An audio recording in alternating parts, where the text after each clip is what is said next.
হয়তো আমার ভাগ্যটা অনেক ভালো, তাই তো আর এখন অন্য একজনের সাথে বিয়ে হওয়ার কথা, তার বিয়ে আমার সাথে হচ্ছে।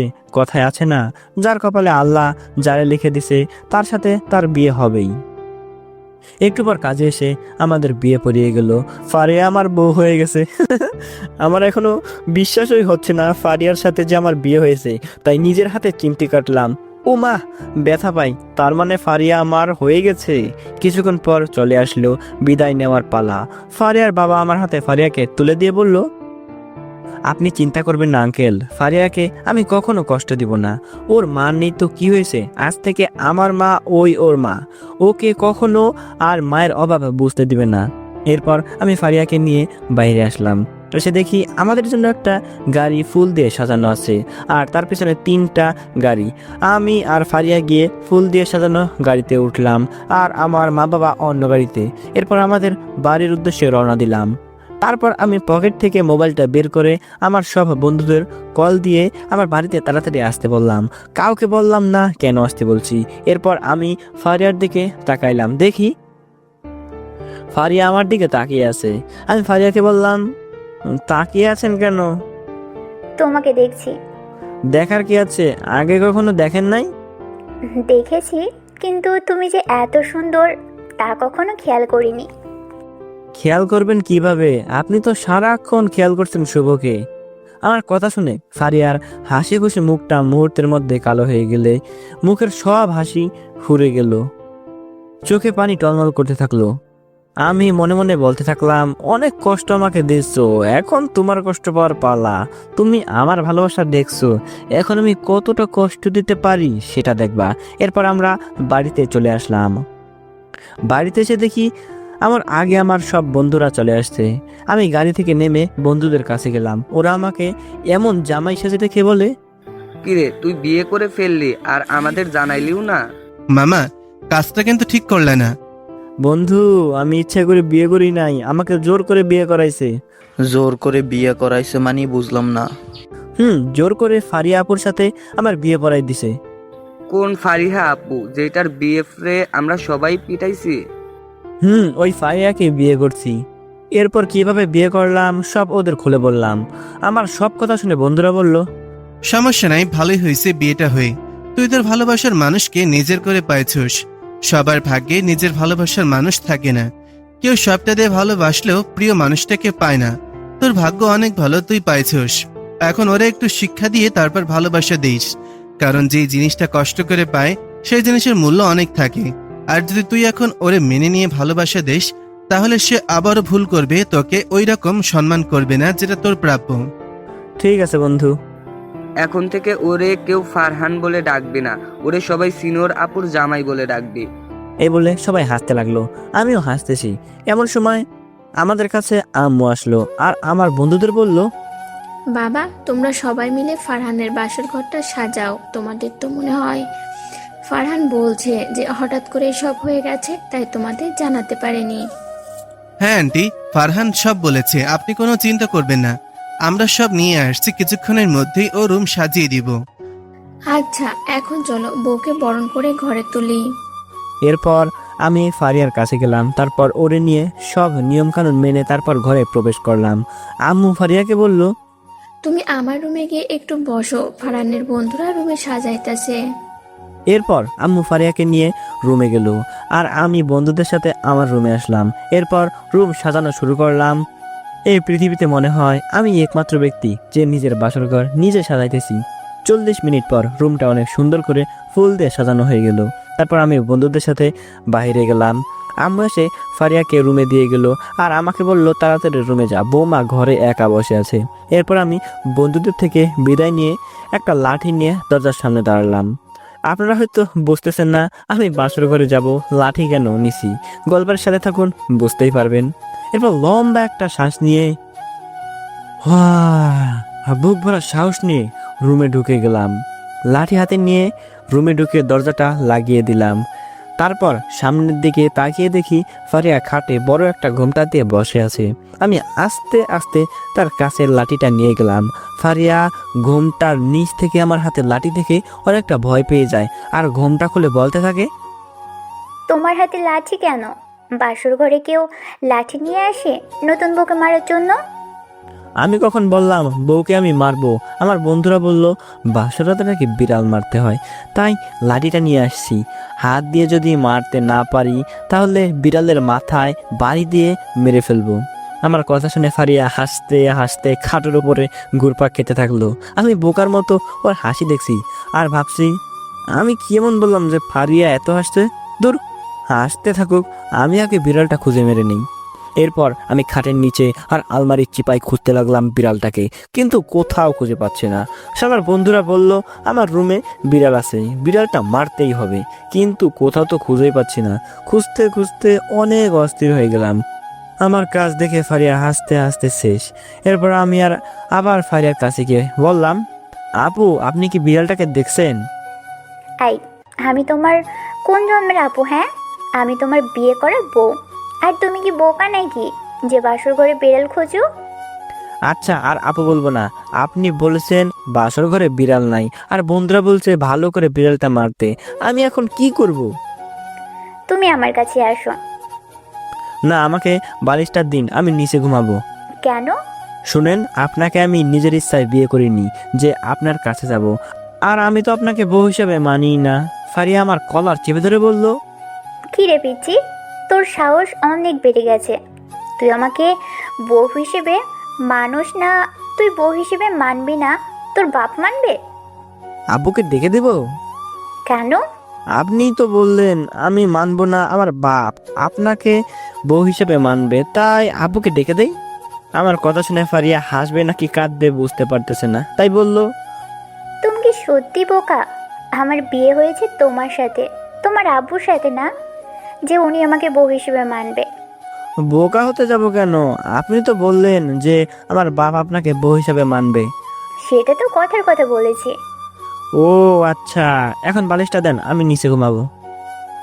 আসো, নিয়ে যাও। আমি যেই বালিশ নিতে মাথাটা নিচু করলাম, আমাকে ফারিয়া জড়িয়ে ধরে আমার ঠোঁটগুলো তার আয়ত্তে করে নিল। আমি অনেক ছুটতে চাইলাম, কিন্তু ফারিয়া আমাকে অনেক শক্ত করে ধরে কিস করতে থাকলো। কিছুক্ষণ পরে ছেড়ে দিল। আমি হাঁপাতে থাকলাম আর বলতে থাকলাম, আপনি কি পাগল? এইভাবে কেউ কিস করে? আর একটু হলে তো মরেই যেতাম। হুম, আমি পাগল, আর এভাবেই তোমাকে জোর করে কিস করব, আর তুমি মরবেও না। ফারহান, আমি আগে যা করেছি তার জন্য আমাকে মাফ করে দাও। আমি কথা দিচ্ছি আমি আর কখনোই ভুল করব না। আমি তোমাকে অনেক ভালোবাসবো, আমাদের সুন্দর একটা সংসার হবে। তুমি প্লিজ আমাকে মেনে নাও। কথাগুলো বলল আর চোখে পানি টলমল করতে থাকলো। সে আমার উত্তরে অপেক্ষায় আছে। যদি আমি বলি তাকে বউ হিসাবে মানব না, তাহলে তো তার চোখগুলো পানি দিয়ে ভিজে যাবে। আর আমি আমার ভালোবাসার মানুষটাকে কষ্ট দিতে চাই না, কারণ আজ হোক কাল হোক তাকে মেনেই নিবই তো। শুধু শুধু কষ্ট দিয়ে লাভ আছে? তাই আমি ফারিয়ার কাছে গেলাম আর তার ঠোঁটগুলোর সাথে আমার ঠোঁটগুলো মিশিয়ে দিলাম। এরপর তাকে ছেড়ে দিয়ে বললাম, আর কখনো তোমাকে কষ্ট দিব না, তুমি আমাকে কখনো কষ্ট দিও না, অনেক ভালোবাসি তোমাকে। এরপর আমি ফারিয়াকে বললাম, চলো অজু করে আমরা আগে 2 রাকাত নামাজ আদায় করে আমাদের নতুন জীবন শুরু করি। তারপর আমরা দুজন অজু করে 2 রাকাত নামাজ আদায় করলাম। তারপর ওর সব গহনা খুলে ফেললো আর আমিও আমার পাঞ্জাবি খুলে ফেললাম। এরপর থেকে কোলে নিয়ে খাটে শুয়ে দিলাম, তার ঠোঁটের সাথে আমার ঠোঁটগুলো মিশিয়ে দিলাম, ওর ঘাড়ে গলায় কিস করতে থাকলাম। এরপর দুজনে হারিয়ে গেলাম ভালোবাসার সাগরে। যারা না বুঝছেন তারা এখনো বাচ্চা। সকালে ফারিয়ার ডাকে ঘুম ভাঙলো। সে গোসল করে আয়নার সামনে দাঁড়িয়ে চুল শোকাচ্ছিল। আমি শোয়া থেকে উঠে গিয়ে তার পিছন থেকে তাকে জড়িয়ে ধরলাম। ফারিয়া আজ একটা নীল শাড়ি পরেছে, তাকে অসম্ভব সুন্দর লাগছে, তাই আর নিজেকে কন্ট্রোল করতে পারলাম না। ফারিয়াকে জড়িয়ে ধরে পেছন থেকে তার ঘাড়ে কিস করলাম আর তার পেটে আমার হাতটা দিতেই সে কেঁপে উঠলো। আমি ফারিয়াকে আমার দিকে ঘোরালাম, দেখি সে চোখ বন্ধ করে আছে। আমি তার কপালে একটা ভালোবাসার পরশ এঁকে দিলাম। আমি তার কানের কাছে গিয়ে বললাম, ম্যাডাম আর একবার কি গোসল করা যাবে? চলো দুজনে আবার গোসল করি। এই বলে ওর ঠোঁটগুলো আমার করে নিলাম। আর তখনই দরজায় আওয়াজ হলো আর আম্মু ডাকতে থাকলো। কেমনটা লাগে এখন বউটাকে আদর করব? আর এখন আম্মু আসতে ডাক দিতে আমি ফারিয়াকে ছেড়ে দিলাম আর ওয়াশরুমে চলে গেলাম গোসল করতে। গোসল করে এসে দেখি ফারিয়া আমার জন্য একটা শার্ট আর একটা প্যান্ট রেখে গেছে খাটের উপরে। আমি সেগুলো পরে রেডি হয়ে চলে আসলাম বাহিরে। আসতে আমার বন্ধুরা বলল, কিরে বন্ধু, রাতে কেমন বিড়াল মারলি? বালের কথা বলস তোরা। লাঠি নিয়ে পুরা রুম খুঁজলাম, বিড়াল পাইলাম না। তোরা বললি বিড়াল আছে, তাই রুমে লাঠি নিয়ে গেছি বিড়াল মারতে। আর ফারিয়া বলল রুমে কোনো বিড়াল নাই। আর আমার কাণ্ড দেখে হাসলো ফারিয়া আর আমাকে বোকা বলল। আমার কথা শুনে সব বন্ধুরা হাসতে থাকলো আর আমাকে বলল, বন্ধু, তুমি বংশের পাতে জ্বালাইতে পারবে না? সময় হলে এমনিতেই বাতে জ্বলে যাবে। এরপর আমরা সবাই চলে গেলাম নাস্তার টেবিলে নাস্তা করতে। সবাই অনেক মজা করে খাবার খাইলাম। আমার সাথে বসে ফারিয়াও খাবার খাইলো। তারপর আমি খাবার খাওয়া শেষ করে রুমে আসলাম। একটু আর ফারিয়াও রুমে আসলো। ফারিয়া রুমে ঢুকতেই আমি তাকে জড়িয়ে ধরলাম। ফারিয়া বলল, এই পিচ্ছি, কি করছো? দরজা খোলা আছে, হঠাৎ আন্টি চলে আসবে। আসবে না এখন। আর শোনো, আমাকে মোটেও পিচ্ছি বলে ডাকবা না। পিচ্ছিটা দেখি রাগও করে। ফারিয়া, বেশি হয়ে যাচ্ছে। আমি মোটেও পিচ্ছি না, আমাকে পিচ্ছি বলে ডাকবা না। পিচ্ছি পিচ্ছি আর কিছু বলতে দিলাম না। ফারিয়ার ঠোঁটগুলো আমার ঠোঁটের সাথে মিশিয়ে দিলাম। ফারিয়াকে কিস করছি। এমন সময় অনু আপু দৌড় দিয়ে রুমে ঢুকে গেল। আমি অনু আপুকে থেকে ফারিয়াকে ছেড়ে দিয়ে সোজা দিলাম ওয়াশরুমে একটা দৌড়। ওয়াশরুমে ঢুকে ভাবতেছি, আয় হায়, কি লজ্জা, কি লজ্জা। অনু আপু দেখে ফেলছে। আমি ফারিয়াকে জোরে ধরে লিপ কিস করছি। ইস, কিসের জন্য যে দরজা লাগাইনি। অন্যদিকে ফারিয়া আর অনু আপু বলতেছে, এই ড্যানি, তোর কি একটাও জ্ঞান নাই? নতুন জামাই বউয়ের রুমে কেউ নক না করে আসে? আরে আমি কি জানতাম নাকি যে পিচ্ছিটা তোর সাথে দরজা খোলা রোমান্স করতেছে? একটু দরজা লাগায় রাখতি তাহলেই তো হতো। দেখ তো, পিচ্ছিটা কি লজ্জা পাইছে, তোরে দেখে ওয়াশরুমে গিয়ে লুকিয়েছে। ওরা এইসব বলতেছিল আর অন্যদিকে আমি ভাবতেছিলাম যে অনু আপুর সামনে এখন কিভাবে যাব। ওনার সামনে গেলেই তো আমার লজ্জা করবে। ধুর, কিসের লজ্জা? আমি তো আমার বউকে কিস করছি, বাহিরের কোনো মেয়েকে তো করি নাই। এইসব ভাবতে ভাবতে বাহির হইলাম। ওয়াশরুম থেকে বাহির হয়ে দেখি ফারিয়া খাটে বসে বসে হাসতে আর অনু আপু চলে গেছে। আমি ফারিয়ার কাছে যেতেই ফারিয়া বলল, কি পিচ্ছি, তুমি নাকি কেউ আসলে ভয় পাও না? তাহলে অনুকে দেখে পালিয়ে গেলি কেন? আরে ভয়ে পালিয়ে যায় নাই, অনু আপুকে দেখে অনেক লজ্জা পাইছি তাই ওয়াশরুমে চলে গেছি। এখন তাড়াতাড়ি রেডি হও, আব্বু আর অনু আমাদের নিতে আসছে। আমরা এখন আমাদের বাড়িতে যাব।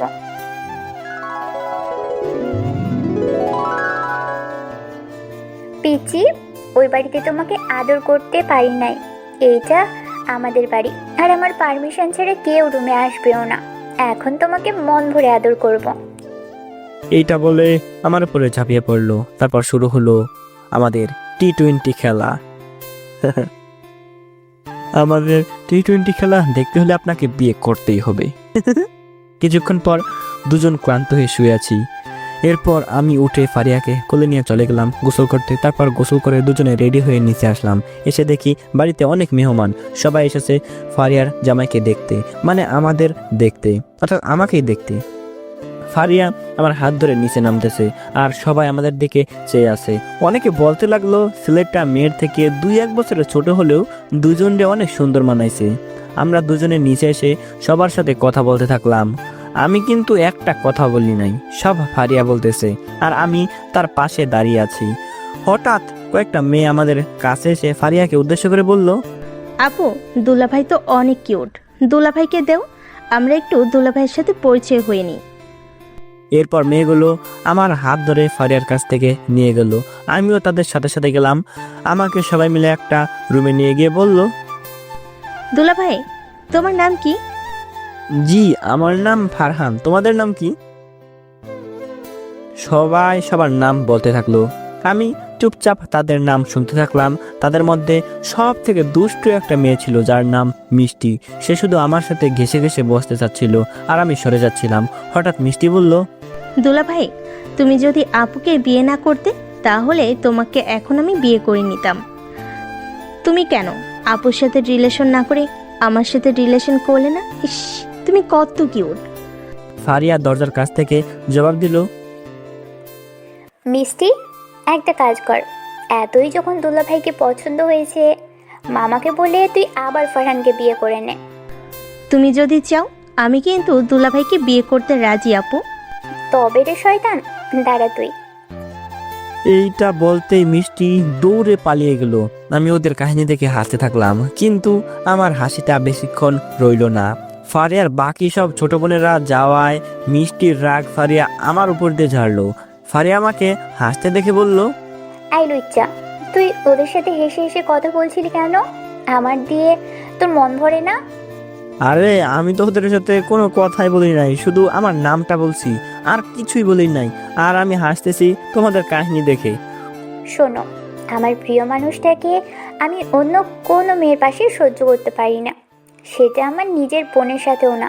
তুমি কেন মেয়ের সাথে হেসে হেসে কথা বলবা না? আর কোনো মেয়ের সাথে কথা বলবো না, এইটা বলে ফারিয়াকে জুড়ে ধরলাম। এরপর ফারিয়ার সাথে বাইরে আসলাম। দেখতে দেখতে দুপুর হয়ে গেল। ফারিয়া আমাকে নিয়ে খাবার খেতে আসলো। খাবার টেবিলে নানা রকমের খাবার দিয়ে সাজানো। এই জন্যই হয়তো মানুষ বলে বিয়ে কত মজা, খালি খাবার আর খাবার। এরপর ফারিয়া আমাকে নিয়ে খাবার খাওয়া শুরু করলো। ফারিয়া, আমি আর খেতে পারবো না, আর দিও না। ফারহান, অত কম খাইলে হবে, বেশি করে খাও, লজ্জা পেও না বাবা। ফারিয়া, ওরে বেশি করে দে। ফারিয়া, আর আমাকে দিও না, আর খাবার খাইলে আমি মরেই যাব। এরপর খাবার খাওয়া শেষ করলাম। ভাইরে ভাই, এত খাবার কিভাবে খাইলাম? আর একটু খাইলে আমার পেট ফুটো হয়ে যেত। দেখতে দেখতে দিনটা কেটে গেল। পরের দিন আমরা আবার আমাদের বাসায় চলে আসলাম।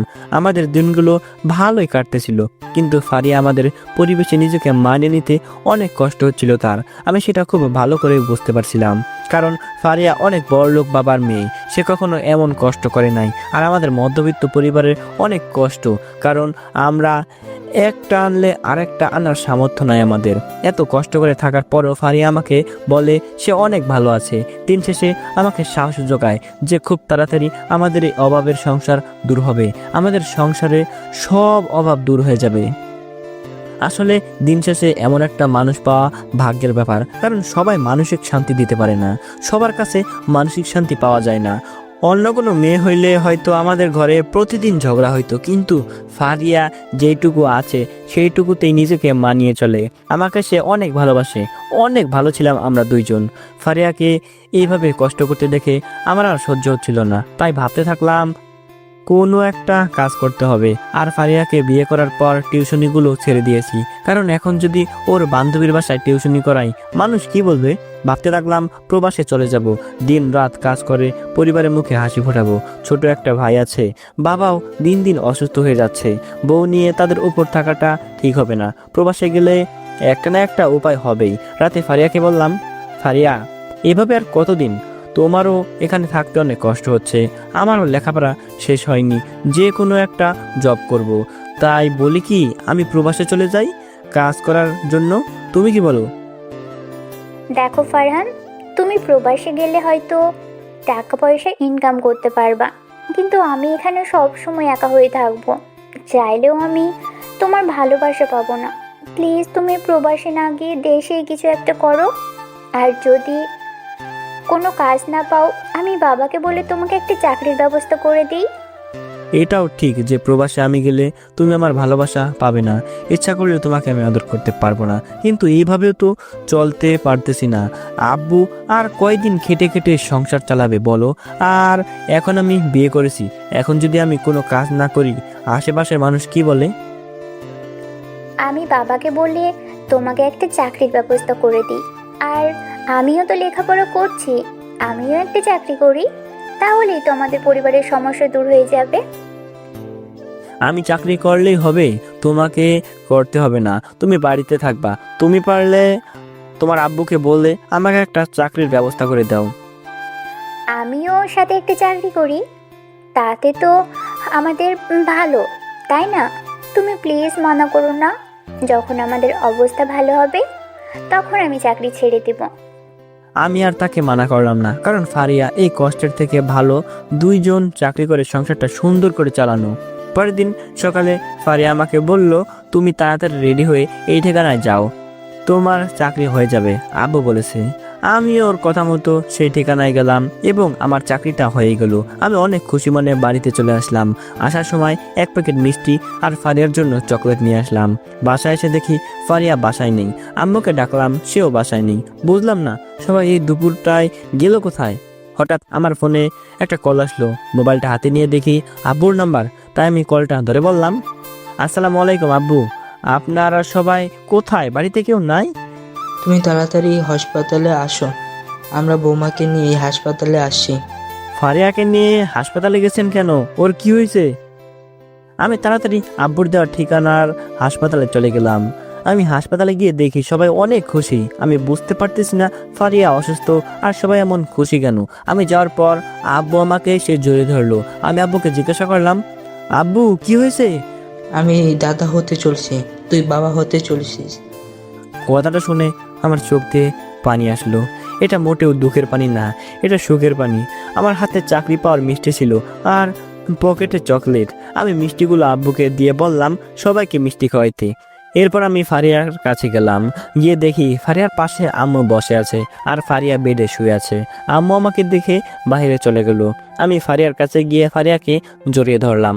ফারিয়াও আমাকে অনেক শক্ত করে জড়িয়ে ধরলো। কিছুক্ষণ পর ছেড়ে দিলাম। তারপর ফারিয়ার কপালে একটা চুমু দিলাম আর পকেট থেকে চকলেট দিয়ে বললাম যে আমার চাকরিটা হয়ে গেছে, এখন আর আমাদের কষ্ট করতে হবে না।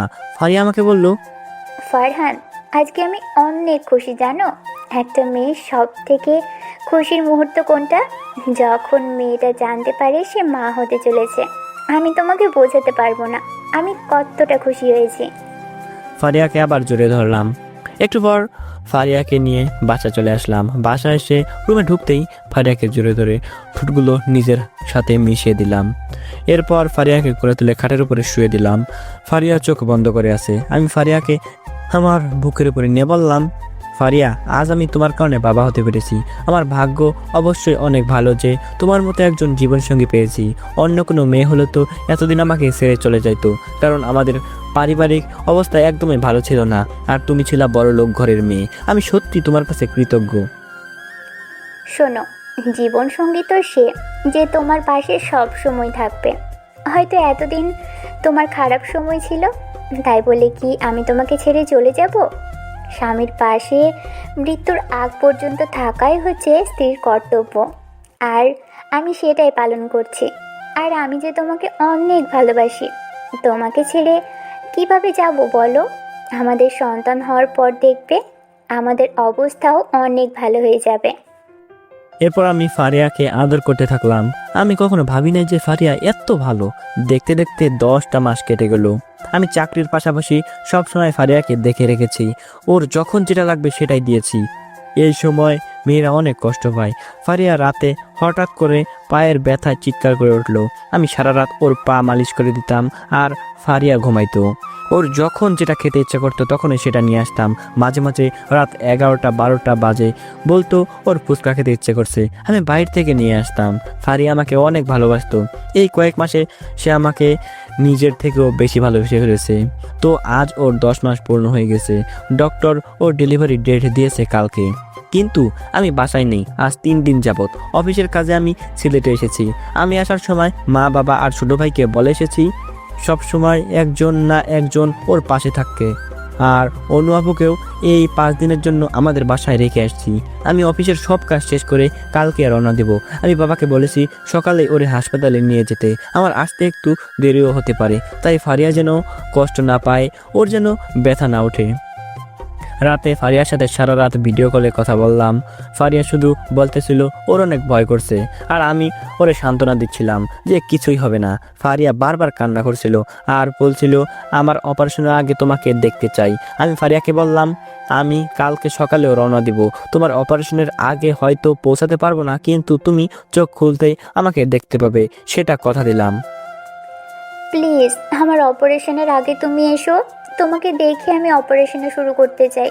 অপারেশন চলাকালীন যদি আমার মৃত্যু হয়ে যায় তখন তো আমি আর চোখও খুলতে পারবো না, তোমাকে দেখতেও পারবো না।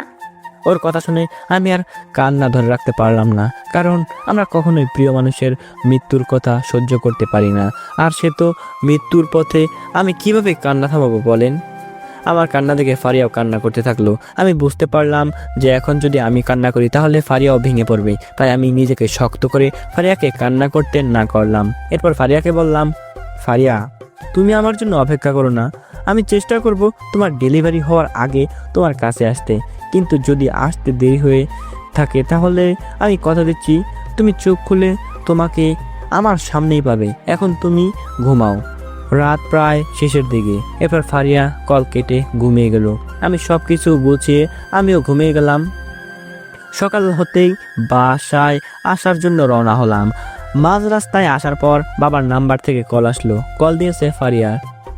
আমি কলটা ধরতেই ফারিয়া বলল, ফারহান, এখন আমার অপারেশন শুরু হবে। তুমি কোথায় আছো? তুমি তাড়াতাড়ি এসো। যদি আমি বেঁচে থাকি আমাদের বাচ্চাকে নিয়ে তোমার সাথে দেখা হবে। তুমি চিন্তা করো না, আমার আসতে আর 1 ঘন্টা লাগবে। তুমি একটুও ভয় পাবে না, আমি তোমার পাশে আছি। তুমি অপারেশনের জন্য তৈরি হও। এরপর ফারিয়া কল কেটে দিল আর ফারিয়াকে অপারেশনের কেবিনে নিয়ে যাওয়া হলো। আমি কখনো এত কান্না করি নাই, কখনো নিজের জন্য এতটা দোয়া করি নাই, আজ যতটা ফারিয়ার জন্য করতেছি। আসলে আমি আমার বউটাকে অনেক ভালোবাসি। আল্লাহর কাছে শুধু বলতেছিলাম, আল্লাহ তুমি আমার বউটাকে সুস্থ রেখো, তাকে বাঁচায় রেখো, তার জন্য কিছুই না হয়। আমি ওরে অনেক ভালোবাসি। আসলে আমরা ছেলেরা এমনই, আমাদের কাছে আমাদের বউটাই সব হয়। আমাদের ভালোবাসার মানুষকে আমরা কখনোই হারাতে চাই না। আমি কান্না করতেছিলাম আর আল্লাহকে বলতেছিলাম যে আমার জীবনের বিনিময়ে আমার স্ত্রীকে যেন ভালো রাখে। হঠাৎ আমার কাছে মনে হচ্ছিল আমার পাশে ফারিয়া এসে বসে আছে, আমার কাঁধে সে মাথা রেখে বসে আছে। আমি বুঝতে পারতেছিলাম না আমার সাথে কি হচ্ছে। পাশে তাকিয়ে দেখি আমার পাশের সিটটা একদম খালি। আমার মনের মধ্যে কেমন যেন শূন্যতা অনুভব করতেছিলাম। হঠাৎ বাসের মধ্যে ঘুমিয়ে যাই। তারপর আমি হাসপাতালের সামনে গিয়ে দেখি আব্বু আমার জন্য দাঁড়িয়ে আছে। আমাকে দেখে আব্বু বলল, এসছিস বাবা? বৌমা তোর অপেক্ষায় একটু আগে অপারেশন শুরু করতে দিছে। আমি আব্বুর সাথে অপারেশন রুমের সামনে গেলাম। সবাই সেখানে দাঁড়িয়ে আছে। আমার তখনও মনে হচ্ছিল কেউ আমার পাশে এসে আমার কাঁধে হাত দিয়ে দাঁড়িয়ে আছে। আমি বুঝতে পারতেছিলাম না আমার সাথে কি হয়েছে। এরপর অনেকক্ষণ অপেক্ষা করতে থাকলাম। হঠাৎ অপারেশন রুমের লাল বাতিটা নিভে গেল। আমি বুঝতে পারলাম অপারেশন শেষ হয়ে গেছে। আমি তাড়াতাড়ি রুমের দরজার সামনে গেলাম। একজন ডাক্তার বের হলো। আমি ডাক্তারকে জিজ্ঞাসা করলাম, ডাক্তার আমার স্ত্রী সন্তান কেমন আছে? ডাক্তার মনটা খারাপ করে বলল, আপনার পুত্র সন্তান হয়েছে, কিন্তু দুঃখের বিষয় হলো আমরা আপনার স্ত্রীকে বাঁচাতে পারিনি। আমি জোরে চিৎকার দিয়ে উঠলাম। বাসে বসে থাকা সবাই আমার চিৎকার শুনে বলতে লাগলো, ভাই কি হয়েছে কি হয়েছে? আমি সবাইকে বললাম, হঠাৎ ঘুমিয়ে গিয়েছিলাম, এর জন্য একটা খারাপ স্বপ্ন দেখি, তাই চিৎকার দিয়ে উঠেছি। একজন বয়স্ক লোক আমাকে একটা পানির বোতল দিয়ে বলল, বাবা চোখে মুখে একটু পানি দাও, সব ঠিক হয়ে যাবে। আমি তার কথা মতো চোখে মুখে একটু পানি দিলাম। দেখতে দেখতে আমি চলে আসলাম রংপুর মেডিকেল হাসপাতালে। আমি বাস থেকে নেমে তাড়াতাড়ি হাসপাতালে ঢুকলাম। গিয়ে দেখি সবাই বসে আছে। আমি তাদের কাছে গেলাম। আমি আম্মুকে জিজ্ঞাসা করলাম কখন অপারেশন শুরু হয়েছে। মনে হয় আর একটু বাকি আছে, এখনই শেষ হয়ে যাবে। ও, আম্মুর সাথে কথা বলা শেষ হতে না হতে ডাক্তার অপারেশন রুম থেকে বাহির হয়ে আসলো। আমি দৌড়ে ওনার কাছে গেলাম। মনে অনেক ভয়, যদি স্বপ্নটা সত্যি হয়ে যায়। মনে মনে আল্লাহকে ডাকতেছি আর বলতেছি, আল্লাহ এমন যেন কিছু না হয়, আমার সন্তান আর স্ত্রী যেন ভালো থাকে। তারপর ডাক্তার সাহেবকে জিজ্ঞাসা করলাম, ডাক্তার সাহেব আমার স্ত্রী কেমন আছে? চিন্তার কোনো কারণ নেই, সন্তান এবং মা দুজনেই ভালো আছে। এটা বলতেই নার্স কোলে করে একটা বাবু নিয়ে এসে আমাকে বলল, ওনার কি হন? বাবুকে লক্ষ্য করে বলল, আমি ওর বাবা। কথাটা বললেই কান্না করে দিলাম। আপনার ছেলে সন্তান হয়েছে, এই নিন আপনার সন্তানকে। নার্স আমার ছেলেকে আমার কোলে তুলে দিল। আমি ছেলেকে নিয়ে ওর মাথায় একটা চুমু দিলাম। তারপর ওর কানের কাছে গিয়ে আজান দিলাম। এটা আমাদের ইসলাম ধর্মের নিয়ম, ছেলে মেয়ে হলে আজান দিতে হয়। এরপর ছেলেকে বুকে নিয়ে কান্না করতে থাকলাম। সবাই আমার কাছে আসলো। আসলে একটা ছেলেই জানে প্রথম বাবা হওয়ার অনুভূতিটা কেমন হয়। আজ থেকে আমিও ছেলের বাবা, আমাকেও কেউ আব্বু আব্বু বলে ডাকবে। আমি যেমন ছোটবেলায় আমার বাবার হাত ধরে হেঁটে হেঁটে হাঁটা শিখছি, তেমনি আমার ছেলেও আমার হাত ধরে হাঁটা শিখবে। আমাকে কান্না করতে দেখে আম্মু বলল, যখন তুই এই পৃথিবীতে এসেছিলি তোমার বাবাও তোকে নিয়ে এইভাবেই কান্না করেছিল খোকা। আমি আম্মুকে জোরে ধরে কান্না করে দিলাম। কিছুক্ষণ পর জানতে পারলাম ফারিহার জ্ঞান ফিরেছে। আমি সবার প্রথমে ওর কেবিনে গেলাম। আমাকে দেখেই 2 হাত বাড়িয়ে দিয়ে ফারিয়া কান্না করে দিল। আমি গিয়ে ওরে জড়িয়ে ধরলাম। এরপর দুজন কান্না করতে থাকলাম। আজকে বলে বোঝাতে পারবো না আমি কতটা খুশি। তারপর ফারিয়ার কপালে একটা চুমু দিয়ে ফারিয়াকে বললাম, ফারিয়া এখন আমাকে ছেড়ে দাও, সবাই তোমার সাথে দেখা করার জন্য অপেক্ষা করছে। তুমি সবার সাথে কথা বলার পর আমি আবার আসবো। আর একটু এভাবে জড়িয়ে ধরে থাকো। আমি আর একটু জোরে ধরে সেখানে বসে রইলাম। এরপর ফারিয়াকে ছেড়ে দিয়ে বাইরে চলে আসলাম। তারপর একে একে ওর বাবা, ছোট ভাই, আমার মা, বাবা, ছোট ভাই সবাই গিয়ে ওর সাথে দেখা করলো। দেখতে দেখতে 3টা দিন চলে গেল। এই 3টা দিন সারাক্ষণ আমি ফারিয়ার পাশে ছিলাম। ওর যখন যা লাগবে দিয়েছি। আমাদের ছেলেকেও আমি সারাক্ষণ কোলে নিয়েছিলাম। দেখতে পুরো ফারিয়ার মতোই হয়েছে। 3টা দিন কেটে গেল। আজ ফারিয়াকে বাড়িতে নিয়ে আসার পালা। আমি একটা অ্যাম্বুলেন্স নিয়ে ফারিয়াকে আমাদের বাসায় নিয়ে আসলাম। ওর বাবার বাড়িতে নিলাম না, কারণ ওর তো আম্মু নেই। ওরে দেখে রাখবে কে? ওর সেবা যত্ন করবে কে? এই সময় তো সে কোনো কাজই করতে পারবে না। বাসায় আসতেই অনেক মানুষ আমার ছেলেকে দেখতে আসলো। সবাই বাবুকে দেখে বলল, বাহ, পুরো মায়ের মতো সুন্দর হয়েছে। আমি ফারিয়াকে কোলে নিয়ে রুমে আসি। এরপর খাটে শুয়ে দেই। ফারিয়া আমাকে বলল, আমি তো এইটুকু হেঁটেই আসতে পারতাম, কেন কোলে করে নিয়ে আসলে? এখন মানুষ কি বলবে? তোমার হেঁটে আসলে অনেক কষ্ট হতো না? আর মানুষ কি বলবে? মানুষ বলবে, দেখ ছেলেটা কেমন বউ পাগল, এইটুকু জায়গাও কোলে করে নাই। মানুষের কিছু বলাতে আমার কিচ্ছু যায় আসে না। ফারিয়া আমাকে জোরে ধরে বলে, এত ভালোবাসা আমার কপালে শোবে তো ফারহান?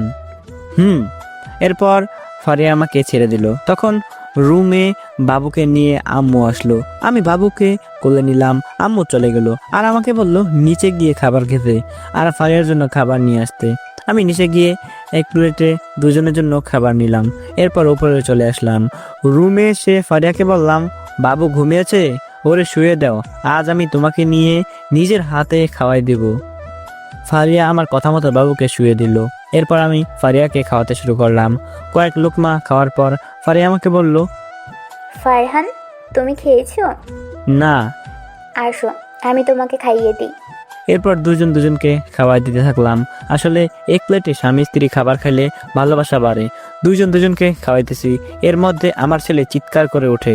ফারিয়া তাড়াতাড়ি হাত ধুয়ে বাবুকে নিল আর আমি ফারিয়াকে খাওয়াতে থাকলাম। দেখতে দেখতে 5টা বছর কেটে গেল। আমার ছেলে এখন প্রথম শ্রেণীতে পড়ে।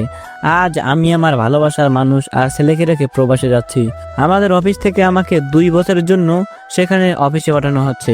আমি যেতে রাজি ছিলাম না। ফারিয়ার জোরাজুরির কারণে যেতে হচ্ছে। ফারিয়া বলতেছে, শোনো, তুমি যেখানে গেলে আমাদের ভবিষ্যৎ উজ্জ্বল হবে, আমরা সমাজে মাথা উঁচু করে চলতে পারবো, আমাদের ছেলের ভবিষ্যৎ উজ্জ্বল হবে। দেখো, এই সমাজে মাথা উঁচু করে চলতে হলে টাকার প্রয়োজন। 2টা বছরই তো, দেখতে দেখতে কেটে যাবে। তুমি আমার কথা শোনো, অফিসের কথা মতো তুমি আমেরিকায় যাও। আর এখন তোমাদের সন্তান আমার সাথে আছেই, আমি থাকতে পারবো। ফারিয়ার কথা মতো আমি আমেরিকাতে যেতে রাজি হয়ে যাই। আজ রাত 3টায় আমার ফ্লাইট। ফারিয়া আজ নিজ হাতে আমাকে রেডি করে দিচ্ছে। আমি ফারিয়াকে জড়িয়ে ধরে বললাম, আমার সেখানে থাকতে অনেক কষ্ট হবে, আমি সব সময় তোমাকে মিস করব। আচ্ছা ফারিয়া, না গেলে হয় না? টাকা দিয়ে কি ভালোবাসা কিনতে পারবো? আমিও তোমাকে মিস করব, কিন্তু ভালো থাকার জন্য টাকার প্রয়োজন হয় ফারহান। তুমি যদি আর কাজ শেষ করে তাড়াতাড়ি তুমি যাও আর কাজ শেষ করে তাড়াতাড়ি ফিরে আসো, আমি তোমার অপেক্ষায় থাকবো। আর প্রতিদিন তো ভিডিও কল দিবই, বেশি কষ্ট হবে না। আমি ফারিয়ার ঠোঁটগুলো নিজের ঠোঁটের সাথে মিশিয়ে দিলাম। কিছুক্ষণ পর ছেড়ে দিলাম। দেখতে দেখতে সবার থেকে বিদায় নিয়ে এয়ারপোর্টে চলে আসলাম। একটু পর আমার ফ্লাইট। আজ ফারিয়ার জন্য নিজের দেশটা ছেড়ে চলে যাচ্ছি প্রবাসে, না জানি বেঁচে ফিরবো নাকি। একটু পর ফ্লাইট আকাশে উড়াল দিল। আমি জানতাম না এই প্রবাসে যাওয়াটাই আমার জীবনের সব থেকে বড় ভুল হবে। দেখতে দেখতে সবার থেকে বিদায় নিয়ে এয়ারপোর্টে চলে আসলাম। একটু পর আমার ফ্লাইট। আজ ফারিয়ার জন্য নিজের দেশটা ছেড়ে চলে যাচ্ছি প্রবাসে, জানি না বেঁচে ফিরবো নাকি। একটু পর ফ্লাইট আকাশে উড়াল দিল। আমি চলে যাচ্ছি নিজের জন্মভূমি, নিজের মা বাবা, বউ ও সন্তানকে ছেড়ে ওই দূর প্রবাসে। অনেক কষ্ট হচ্ছিল, কিন্তু কিছু করার নাই, কারণ আমরা ছেলে মানুষ। পরিবারের সুখের জন্য আমাদের নিজের ঘর ছেড়ে যেতে হয়। জানি না প্রবাস থেকে বেঁচে ফিরবো কি না, নাকি কফিনে করে আমার মরা দেহটা দেশে পাঠানো হবে। কথাগুলো ভাবছি আর চোখ দিয়ে টলটল করে পানি পড়ছে। আমার পাশে বসা জাহিদ ভাই আমাকে দেখে বলছে, ফারহান ভাই, কি হয়েছে? এইভাবে কান্না করতেছে কেন? কষ্ট পেয়ে কোনো লাভ নাই ভাই, ছেলেদের জন্মই যে হয়েছে পরিবারকে সুখী রাখার জন্য। জাহিদ ভাই, দেশে ছিলাম, বেতন ছিল 60,000 টাকা। আমার বউয়ের নাকি এই বেতনে ভালো করে জীবন চলবে না, আমার সন্তানের নাকি ভবিষ্যৎ উজ্জ্বল হবে না, তাই আমাকে প্রবাসে আসতে হলো। জানি না বাড়িতে আর বেঁচে ফিরবো নাকি, কারণ মানুষের মৃত্যুর কথা তো আর বলা যায় না। জাহিদ ভাই যদি আমেরিকাতে গিয়ে মারা যায়, শেষবারের মতো আমি আমার বাবা মা আর আমার এত আদরের সন্তানের মুখটাও দেখতে পারবো না। আমার বউয়ের কাছে টাকাটাই বড় হলো, আমি মানুষটা না। কথাগুলো বলে দু চোখে পানি টলমল করে পড়তে থাকলো। কান্না করতে করতে হঠাৎ ঘুমিয়ে গেলাম। ঘুম ভাঙলো জাহিদ ভাইয়ের ডাকে। উনি আমাকে ডেকে বলল, ফারহান ভাই, আমরা চলে এসেছি, এইবার বিমান থেকে নামুন। আমি জাহিদ ভাইয়ের সাথে বিমান থেকে নামলাম। এই প্রথম আমি আমেরিকাতে নিজের পা রাখলাম। এখন মনটা একটু হালকা হয়েছে। আমেরিকা এয়ারপোর্ট থেকে বের হতেই আমাদের নিতে অফিস থেকে গাড়ি আসলো।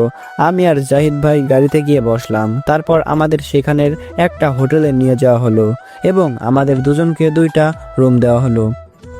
আমি রুমে গিয়ে ফ্রেশ হয়ে সেখানের ওয়েটারকে ডাকলাম। উনি আমার কাছে আসলো। আমি ওনার থেকে ওয়াইফাইয়ের পাসওয়ার্ড নিয়ে বাসায় কল দিলাম। সবাইকে জানিয়ে দিলাম আমি পৌঁছে গেছি, কেউ যেন চিন্তা না করে। আমার কথা শুনে সবাই অনেক খুশি। বাবা আমাকে বলল, ফারহান, আমি এখন সমাজে মাথা উঁচু করে চলতে পারবো। এখন যদি কেউ জিজ্ঞেস করে আপনার ছেলে কি করে, আমি বলতে পারবো আমার ছেলে আমেরিকার অফিসে চাকরি করে। আমার ছেলে আতিফ বলল, আব্বু, তুমি যখন আসবে আমার জন্য অনেক খেলনা আর চকলেট নিয়ে আসবে। আমার ভালোবাসার মানুষটার কাছে মোবাইলটা যাওয়ার পর ফারিয়া বলল, ফারহান, এখন তো আমেরিকায় গিয়েছো, আমাদের সংসারে কোনো অভাব থাকবে না। তুমি শুধু টাকা ইনকাম করবে আর আমার অ্যাকাউন্টে পাঠাবে। আর যখন মায়ের কাছে মোবাইলটা গেল তখন মা বলল, কিরে বাবা, ঠিক মতো পৌঁছাইতে পেরেছিস? যাওয়ার পথে কোনো অসুবিধা হয়নি তো? তোকে ছাড়া আমার বাড়িটা একদম খালি খালি লাগছে রে বাবা। আমার টাকা পয়সা দরকার নেই, তুই তাড়াতাড়ি ফিরে আয় বাবা। তোকে ছাড়া আমার কিছু ভালো লাগে না। বাবা আমি আমেরিকাতে আসায় সমাজের সামনে সম্মান পেল। ছেলে আমার কাছে খেলনা আর চকলেট চাইলো। নিজের ভালোবাসার মানুষ, যাকে আমি নিজের থেকেও বেশি ভালোবাসি, সে আমি কেমন আছি সেটা জিজ্ঞাসা না করেই টাকা পয়সা তার অ্যাকাউন্টে চাইলো। আর একমাত্র মা আমাকে ফিরে পেতে চাইতেছে। আমাকে আমার মা মিস করতেছে। মায়ের কথাগুলো শুনে হাউমাউ করে কান্না করে দিলাম। মা রে মা, ও মা, তোর মতো দরদি আর কেউ নাই রে মা। সবার ভালোবাসা মিথ্যা, একমাত্র তোর ভালোবাসাতে মা কোনো মিথ্যা নাই। আমি যত তাড়াতাড়ি পারি ফিরে আসবো মা তোর কাছে। আমার কথা শুনে ওই পাশ থেকে মাও কান্না করতেছে।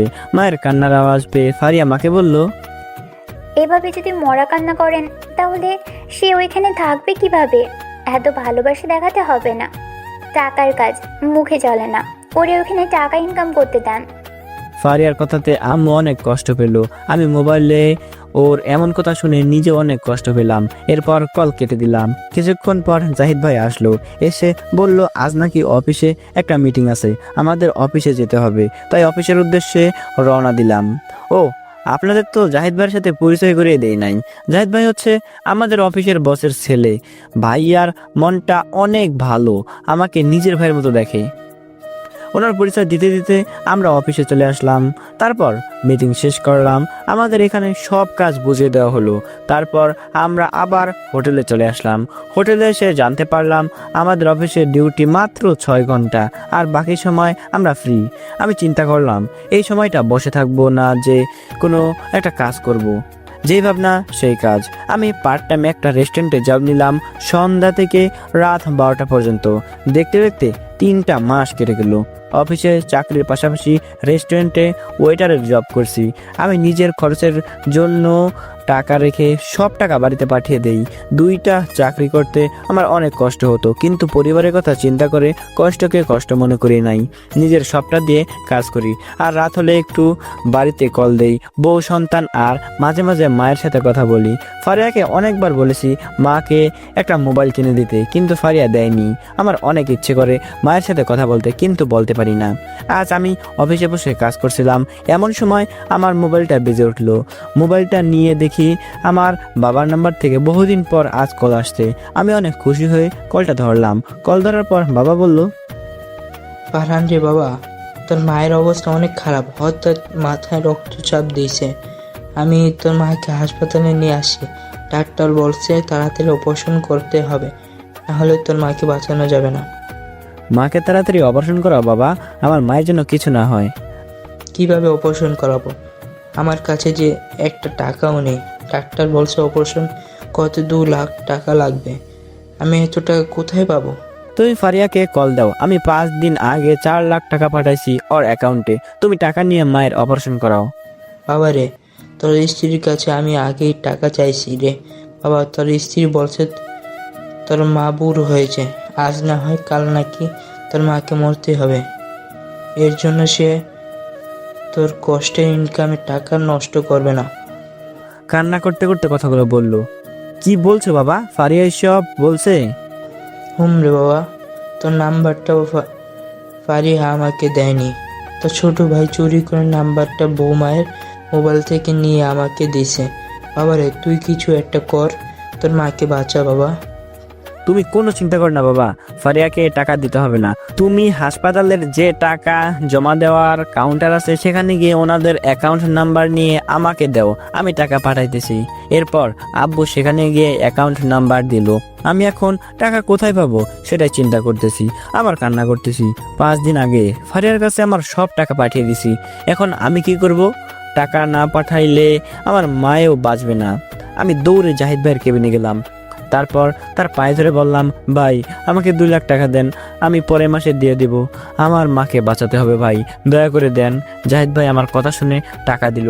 আমি তাড়াতাড়ি টাকাগুলো বাবার দেওয়া অ্যাকাউন্ট নাম্বারে দিয়ে দিলাম, আর বাবাকে কল দিয়ে বললাম অপারেশন শুরু করতে। আমি টাকা পাঠিয়ে দিছি, যদি আরও টাকা লাগে আমাকে বলতে, কিন্তু আমার মায়ের জন্য কিছু না হয়। টাকাগুলো পাঠিয়ে আমি জাহিদ ভাইয়ের কাছে এসে ওনাকে জোরে ধরে চিৎকার করতে থাকলাম আর বলতে থাকলাম, জাহিদ ভাই, আজ যদি আমি দেশে থাকতাম আমার মায়ের পাশে আমি থাকতে পারতাম।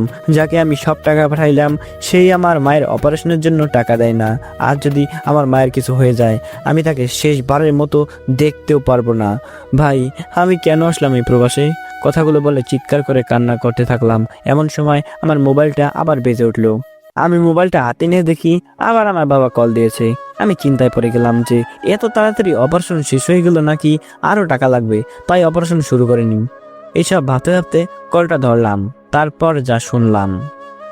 কল ধরতেই আমার বাবার কান্নার আওয়াজ পেলাম, বুকটা কেঁপে উঠলো। আমি বাবাকে জিজ্ঞাসা করলাম, আব্বু কি হয়েছে, আপনি কান্না করছেন কেন? আব্বু কোনো কথা বলছে না, শুধু কান্না করছে। ও আব্বা বলেন, আমার মায়ের কি অবস্থা? অপারেশন কি শেষ নাকি শুরু হয়নি? বাবারে, আজ তোর মাকে আমি টাকার জন্য বাঁচাইতে পারলাম না, আর 20 মিনিট আগে যদি অপারেশন শুরু হতো তাহলে হয়তো তোর মাকে বাঁচানো যেত। আমি পারিনি রে বাবা তোর মাকে বাঁচাতে। কথাগুলো বলে বাবা জোরে জোরে চিৎকার করে কান্না করতে থাকলো। আমি বাবার কথা শুনে জোরে একটা মা বলে চিৎকার দিলাম, আর চিৎকার শুনে জাহিদ ভাই দৌড়ে আসলেন আমার কাছে আর জিজ্ঞাসা করলেন কি হয়েছে। আমি জাহিদ ভাইকে জোরে ধরে কান্না করে দিয়ে বললাম, জাহিদ ভাই, আমার মা আর এই দুনিয়াতে নাই, আমি আর মা বলে ডাকতে পারবো না। ভাই, আমার বাবা নাকি আমার মাকে টাকার জন্য বাঁচাতে পারে নাই। আমি আমার বউয়ের কাছে 5 দিন আগে 4 লাখ টাকা পাঠাইছি, সে আমার মায়ের জন্য একটা টাকাও দেয়নি অপারেশন করতে। ভাই, আমার মায়ের নাই। চিৎকার করে বলতে বলতে জ্ঞান হারিয়ে ফেললাম। যখন জ্ঞান ফিরলো তখন আবার দেশ থেকে বাবার নাম্বারে কল আসলো। আমি আবার কল ধরলাম, এখন আর বাবা কল দেয়নি। আমার ছোট ভাই কল দিয়ে কান্না করতেছে। আমি ছোট ভাইকে জিজ্ঞাসা করলাম, কিরে ভাই, বাবা কই? তুই কান্না করিস না, তোকে দেখার জন্য তোর ফারিয়া আবু আছে, আমি আছি, বাবা আছে।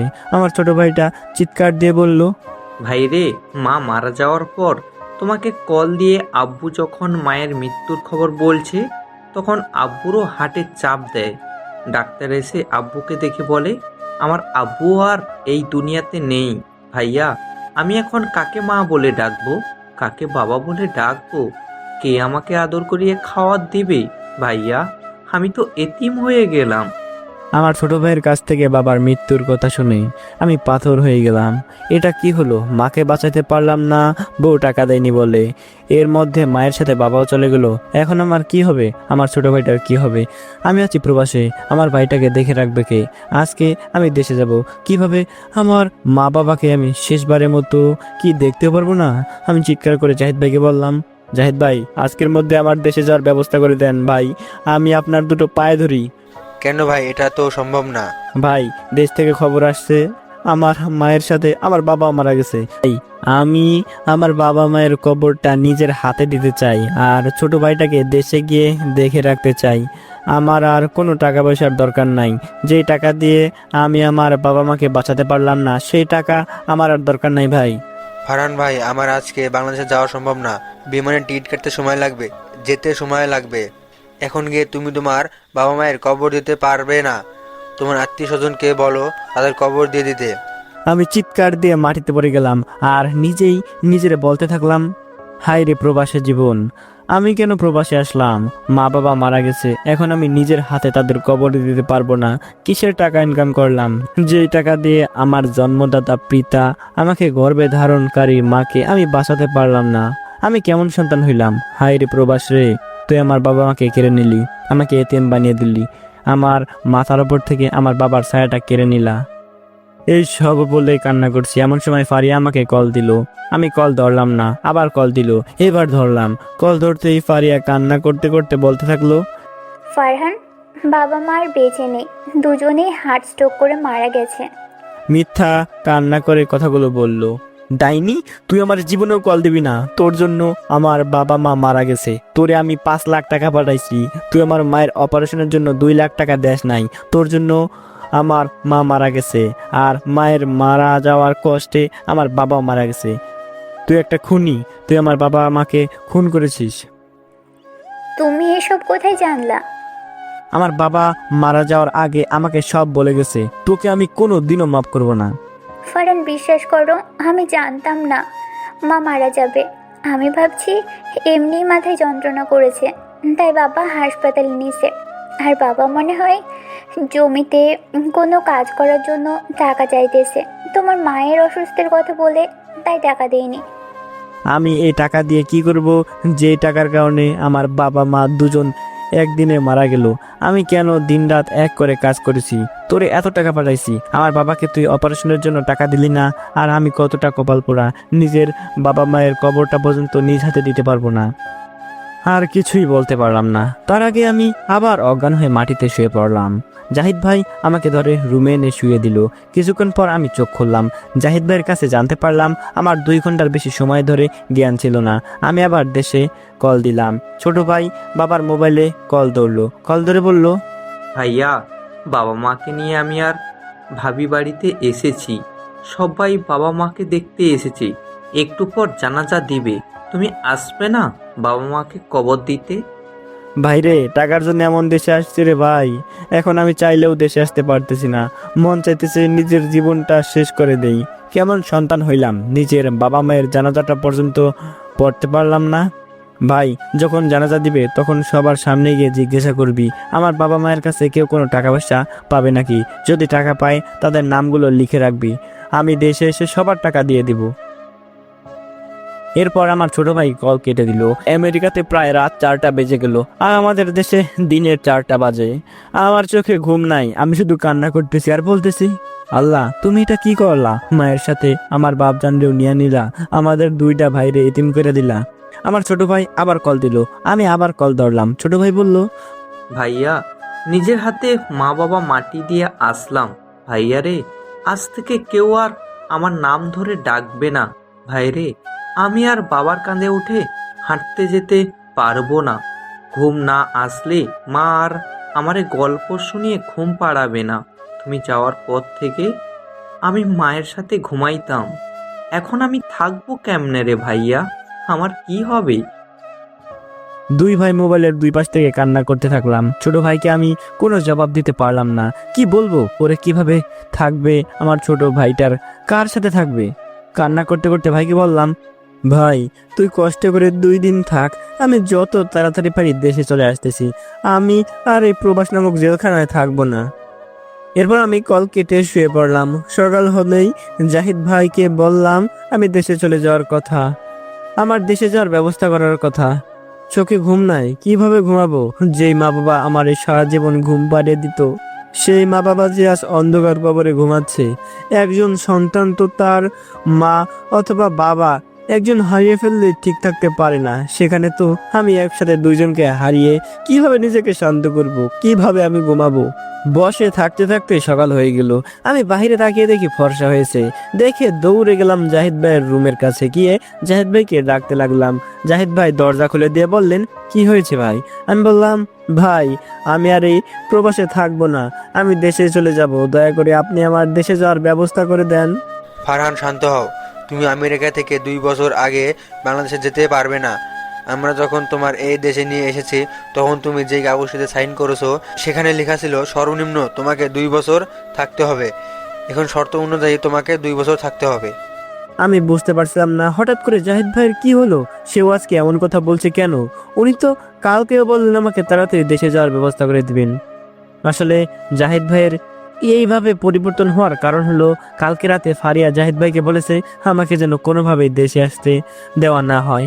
আর ফারিয়ার বাবার কথায় যেহেতু আমি চাকরিটা পেয়েছি, তাই জাহিদ ভাই ফারিয়ার কথা শুনে এইভাবে পরিবর্তন হয়ে গেছে।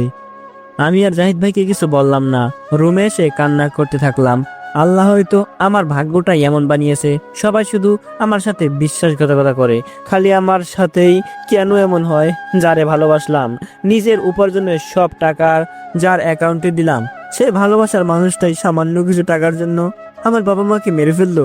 যে ভাইটা আমাকে বলল দেশে পাঠাবে, সেও এখন না করছে। কি হচ্ছে আমার সাথে? আর ফারিয়া এমন পরিবর্তন হয়ে গেল কেন? হাজার প্রশ্ন মাথায় ঘুরপাক খেতে লাগলো। এইবার নিজেকে শক্ত করে রাখলাম, বললাম আমার দেশে যাওয়ার ব্যবস্থা আমাকেই করতে হবে, কারো পা আর চাটবো না। আমি চিন্তা করলাম, আমি 1 মাস রেস্টুরেন্টে কাজ করলে আমার দেশে যাওয়ার টাকা হয়ে যাবে। দেশে গিয়ে তারপর আমার বাবা মায়ের মৃত্যুর প্রতিশোধ নিব। যেই টাকার জন্য সে আমার মাকে মেরেছে, সেই টাকাই তার কাছে অভিশাপ মনে হবে। তাকে আমি এটাই বুঝিয়ে ছাড়বো, যে টাকা দিয়ে সুখ কেনা যায় না। আরে তুমি শুধু অপেক্ষা করো, আমি আসছি, খুব তাড়াতাড়ি আসছি। কিন্তু দেশে গিয়ে কি হবে? আমি কি আমার বাবা মাকে ফিরে পাবো? আর কি পারবো বাবার সাথে মাঠে গিয়ে কৃষিকাজ করতে? আর কি পারবো বাবার সাথে মাঠে বসে খাবার খেতে? আর কি আমার মায়ে আমাকে নিজের হাতে খাওয়াই দিবে? আর তো কেউ বলবে না, বাবা তোর কারণে তোর আব্বুর কষ্টটা এখন একটু কম হয়। কেউ তো আর অফিস শেষ করে রাত 1টায় বাড়ি গেলে আমার জন্য না খেয়ে বসে থাকবে না। হায় রে মা, নিজে না খেয়ে কত আমারে খাওয়াইছে। বাবার অবস্থা ভালো ছিল না, তাই কত পুরাতন কাপড় মা পরে থেকেছে, কিন্তু আমাকে নতুন কাপড় পরাইছে। সংসার ঠিক মতো চলতো না, বাবাই বলতো আমার সাথে ওরে কাজে নিয়ে যায়, কিন্তু আমার মাই আমারে কাজে যাইতে দেয় নাই। বলতো আমার ছেলে এখন কাজ করলে চেহারা পুরা কালা হয়ে যাবে, লেখাপড়া করে অনেক বড় হবে, বাবার মতো এইভাবে কষ্টের দিন কাটাবে না। মা, আমি তোমাকে বাঁচাতে পারলাম না। দেখো না মা, তোমার ছেলেটা লেখাপড়া করে এখন বড় চাকরি করে, কিন্তু সেই চাকরিটার টাকা দিয়ে আমি তোমাকে বাঁচাতে পারলাম না। আমার থেকে অভাগা সন্তান মনে হয় আর কারোই নাই রে মা। কথাগুলো ভাবতে ভাবতে কান্না করতে থাকলাম। আসলে যাদের মা বাবা নেই তারাই জানে বাবা মা হারলে কত কষ্ট হয়। এই পৃথিবীতে তাদের মতো কেউ আমাদের ভালোবাসে না। কান্না করতে করতে আবার নিজেকে নিজে শান্ত করলাম। এরপর চলে গেলাম ওয়াশরুমে, তারপর গোসল করে চলে গেলাম যে রেস্টুরেন্টে ওয়েটারের কাজ করি সেই রেস্টুরেন্টে। এরপর কাজ করতে থাকলাম, কাজ করি আর আমার চোখ দিয়ে টপ টপ করে পানি পড়ে। আল্লাহ, আমার সাথে এমনটা কেন করলা? আমার বাবা মাকে একসাথে কেন নিয়ে গেলা? রেস্টুরেন্টের মালিক খেয়াল করলো আমি যে কাজ করি আর আমার চোখ দিয়ে যে পানি পড়ে। উনি অনেকক্ষণ দেখার পর আমাকে ডাক দিল। আমি চোখ মুছে ওনার কাছে গেলাম, তখন উনি আমাকে জিজ্ঞাসা করলো, Farhan, what happened to you today? Why are you crying? I noticed you are walking and your eyes were watering. Farhan, আজ তোমার কি হয়েছে? কাঁদছো কেন? আমি লক্ষ্য করেছি তুমি কাজ করছো আর তোমার চোখে পানি আসছে। আসলে স্যার, কাল আমার বাবা মা দুজনে মারা গেছে। আমার মনটা অনেক খারাপ, তাই আমি কাজে মন দিতে পারতেছি না, আর আমার চোখ দিয়ে পানি পড়তেছে। Oh, this is very sad. You go home 2 days later, you come the restaurant again. I give you 2 days leave. Oh, এটা খুব দুঃখের বিষয়। তুমি আজকে এক কাজ করো, তুমি বাসায় যাও, তুমি আবার 2 দিন পর রেস্টুরেন্টে এসো, আমি তোমাকে এই 2 দিনের ছুটি দিলাম। Thank you sir. এটা বলে সেখান থেকে চলে আসলাম। আসার সময় মালিক আমার হাতে বাংলাদেশের 20,000 টাকা দিয়ে বলল, এই টাকাগুলো দিয়ে এই 2 দিন চইলো। আসলে উনি এই দেশের হলেও মনটা অনেক ভালো। এই পৃথিবীতে এরকম মানুষ আছে বলেই দুনিয়াটা এখনো আছে। দেখতে দেখতে একটা মাস কেটে গেল। এই 1 মাসে ফারিয়ার কল একবারও ধরি নাই। তার কাছে টাকাই সব, আমি কিছু না। সে থাকুক তার টাকা নিয়ে। আজকে আমার রেস্টুরেন্ট থেকে বেতন দিয়েছে। চিন্তা করছি দেশে গিয়ে ভাইটাকে এই দেশে নিয়ে আসবো, আর ফারিয়াকে জন্মের শিক্ষা দিয়ে চলে আসবো। কারণ সে বাংলাদেশে আমার আর কেউ নেই। আমার ছোট ভাইটাকে ছাড়া আমি চাই না সে মিথ্যা মায়ার দেশে থাকতে। তাই দেশে গিয়ে ছোট ভাইটাকে এই দেশে নিয়ে আসবো। যেই ভাবনা সেই কাজ। জাহিদ ভাইকে না জানিয়ে বাংলাদেশের বিমানের টিকিট কেটে ফেললাম। আজ রাত 11টায় আমার ফ্লাইট। আমি সব কিছু নিয়ে রেডি হয়ে বসে আছি। কখন সময় হবে আর কখন রুম থেকে বাইর হব। সময় হয়ে গেল। আমি যেই রুম থেকে বাইর হব তখনই আমার ছোট ভাই আমাকে কল দিল। আমি কলটা ধরে বললাম, তোকে যা যা বলছি মনে আছে তো? আমি গেলে যেন সব ব্যবস্থা হয়ে যায়। তুমি কোনো চিন্তা করো না ভাইয়া, আমি সব ব্যবস্থা করে ফেলছি। এরপর আমি কলটা কেটে দিয়ে আমেরিকার এয়ারপোর্টের উদ্দেশ্যে রওনা দিতে যেতে লাগলাম। প্রায় যেতে যেতে রাত 10:47 বেজে গেল। আর কিছু সময় বাকি আছে। এরপর আমি বিমানে উঠে গেলাম। কিছুক্ষণ পর বিমান আমার দেশের উদ্দেশ্যে আকাশে উড়াল দিল। মনে মনে বললাম, দেশে গিয়ে এয়ারপোর্ট থেকে সোজা মা বাবার কবরে যাব, তারপর যা করার করব। আমি বিমানে কিছুক্ষণের জন্য ঘুমিয়ে গেলাম। বিমান উড়ে চলে আসলো আমার জন্মভূমিতে, আমার দেশে। আমার ঘুম ভেঙে গেল। আমি ঘুম থেকে উঠে বিমান থেকে নেমে এয়ারপোর্টের ভিতরে আসলাম। এসে দেখি আমার ছোট ভাই সিফাত আমার জন্য দাঁড়িয়ে আছে। আমাকে দেখে সে দৌড়ে এসে আমাকে জড়িয়ে ধরে কান্না করে দিল। আমিও ছোট ভাইকে ধরে কান্না করে দিলাম। আমার ভাইটা এতদিন একা একা এখানে থাকছে। মা বাবা মারা যাওয়ার পর হয়তো কেউ ওরে ডাক দিয়ে বলেও নাই, কি রে দুপুরে খাবার খাইছো? সিফাতকে নিয়ে বাহিরে আসলাম। ওই আমার জন্য গাড়ি ভাড়া করে নিয়ে আসছে। আমি আর আমার ভাই দুজন গাড়ি করে বাসায় চলে আসলাম। বাসায় এসে ঘরে ঢুকতেই কান্নায় চলে আসলো। আমার মা বাবা যদি আজ বেঁচে থাকতো তারা কতই না খুশি হতো। মা এসে আমাকে জোরে ধরে কান্না করে দিত, মারে কিভাবে আমাকে একা করে অন্ধকার কবরে চলে গেলি। আমার ভাই সিফাতও আমার সাথে কান্না করতেছে। রুম থেকে আমার ছেলেটা আব্বু আব্বু বলে দৌড়ে আমার কাছে আসলো। রুমের ভেতর থেকে ফারিয়া বলতেছে, কি রে আতিফ, তুই কি পাগল হয়ে গেছিস? কাকে আব্বু আব্বু বলতেছিস? তোর আব্বু তো আমেরিকাতে। আম্মু দেখো, আব্বু চলে আসছে, তাড়াতাড়ি আসো আম্মু। ফারিয়া আতিফের কথা শুনে দৌড়ে আসলো। এসে আমাকে দেখে ভূত দেখার মতো চমকে গেল। এমন ভাবে তাকিয়ে আছে মনে হচ্ছে আমি ভিন্ন গ্রহের প্রাণী। ওর পিছন থেকে একজন ছেলে আসলো। সিফাত আমাকে বলছে সে নাকি আতিফকে পড়ায়। ফারিয়া এবার আমার কাছে এসে বলল, ফারহান, তুমি এত তাড়াতাড়ি? কেন তুই আমাকে আশা করিস নাই? কি মনে করছিস তুই তোর ভাইকে বলে আমাকে 2 বছর আমেরিকাতে রাখবি? কি বলছো এসব? আর আমি তোমাকে আমেরিকাতে রাখবো কেন? তুই তো অনার্স পাস করেছিস। আমার ছেলে তো তুই পড়াতে পারিস। তুই না পড়িয়ে একজন ছেলে শিক্ষককে নিজের রুমে ঢুকে পড়াইতেছিস, আর আমার ছেলে বাইরে খেলা করতেছে। তাইলে তো দেখা যায় ছেলেকে না, শিক্ষক এসে ছেলের মাকে পড়াইতেছে। ফারিয়া আমার কথা শুনে মাথা নিচু করে দাঁড়িয়ে আছে। আমি আতিফের শিক্ষককে উদ্দেশ্য করে বললাম, এই বাচ্চা, তুই এখনো এখানে দাঁড়িয়ে আছিস কেন? আর সিফাত, তুই আরে পিটাইস না কেন? আমার কথা শুনে যে ছেলেটা দৌড় দিবে তখনই সিফাত ওরে মারতে শুরু করলো। ফারিয়া মারতে দেখে সিফাতকে বলল, সিফাত তুমি ওনাকে ছেড়ে দাও, না হলে ভালো হবে না। এটা বলতে না বলতেই আমি ঠাস করে ফারিয়ার গালে চর বসিয়ে দিলাম। তার বাচ্চা, জামাইরা খা তোর অন্য ছেলের দরকার হয়? তুই তোর ভাতারের টাকা দিয়ে আমার ছেলে পড়ানোর নাম করে নষ্টামি করতে পারছস? অথচ আমার মা যেদিন অপারেশনের জন্য ছটফট করছিল ওই দিন তোর থেকে একটা টাকাও বাহির হয় নাই। এই ছোট লোকের বাচ্চা, টাকা কি তোর বাপে তোর অ্যাকাউন্টে দিছিল যে তুই আমার মায়ের অপারেশনের জন্য টাকা দেস নাই? দেখ ফারহান, কাজটা ভালো করছিস না। ভুলে যাস না তোর সব টাকা আমার অ্যাকাউন্টে। আমি ইচ্ছে করলে তোকে পথের ফকির বানিয়ে দিতে পারি। হ্যাঁ, তোকে একদিন আমি ভালো বেসেছিলাম, কিন্তু আমার সেটা অভিনয় ছিল। বাবার সম্মান বাঁচাতে তোকে আমি বিয়ে করেছিলাম। মানুষ যেন খারাপ না বলে সেই জন্য আমি তোর আর তোর পরিবারের সাথে ভালো ব্যবহার করেছি। আমার বাবা বলেছিল যদি তোকে স্বামী হিসেবে না মেনে নিই বা তোর পরিবারের সাথে খারাপ ব্যবহার করি তাহলে আমার বাবার সম্পত্তি থেকে আমাকে কোনো ভাগ দিবে না। তাই আমি তোর সব কথা শুনেছি। না হলে তোর মতো ভিখারিকে আমি স্বামী হিসেবে মানতাম, আর তুই আমেরিকা যাওয়ার পর আমার অ্যাকাউন্টে টাকা পাঠাতি। এইটাই আরও আমার ভালো হয়েছে, আমি নিজের ইচ্ছে মতো উড়াতে পারছি। এখন ভালো করে বলতেছি, তুই সাইফুলকে ছেড়ে দে। আমি তোরে বিশ্বাস করছিলাম, ভালোবাসছিলাম, আর এটাই আমার সব থেকে বড় ভুল ছিল, যার কারণে আমি আমার বাবা মাকে হারিয়েছি। তুই আমার বাবা মাকে বাঁচতে দেস নাই। তুই কি করে ভাবলি তোকে আমি এইভাবে ছেড়ে দেব? সিফাত সাইফুলের একটা হাত আর একটা পা ভেঙে ফেল। আমার কথা শুনে সিফাত হাতে বাড়ি দিয়ে হাতটা ভেঙে ফেললো, এরপর পাটাও ভেঙে ফেললো। ফারিয়া এটা দেখে চিৎকার করে উঠলো। আমি ধমক দিয়ে বললাম, এই বাচ্চারি বাচ্চা, একদম চুপ, কোনো শব্দ করবি না। এইটা আমার বাড়ি, তোর বাবার বাড়ি না। আর আমার সব টাকা পয়সা দিয়ে এই মুহূর্তে তুই এই বাড়ি থেকে বেরিয়ে যা। তুই টাকা তো দূরের কথা, একটা পয়সাও পাবি না। আমি এই মুহূর্তে সাইফুলকে নিয়ে চলে যাচ্ছি। দেশে আসার সময় আমি এই টাকা পয়সার আশা ছেড়ে দিয়ে আসছি। তুই তাড়াতাড়ি আমার বাড়ি থেকে বাহির হ। যে টাকার জন্য তুই আমার বাবা মাকে মারতে পারছিস, সেই টাকা একদিন তোর জন্য অভিশাপ হয়ে দাঁড়াবে।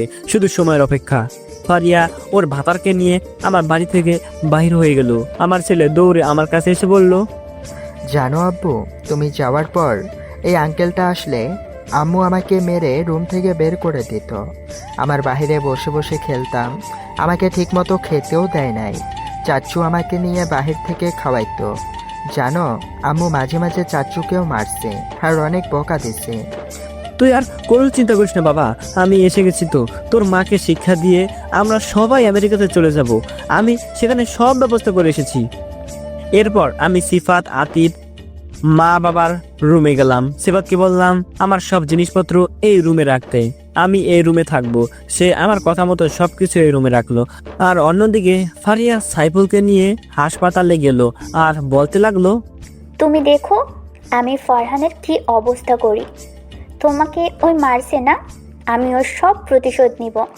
চলো সাইফুল, হাসপাতাল থেকে আমরা সোজা কাজী অফিসে গিয়ে বিয়ে করে নিই। ফারিয়া, আমি তোমাকে বিয়ে করব, কিন্তু একটা শর্ত আছে। বলো বাবু, কি শর্ত?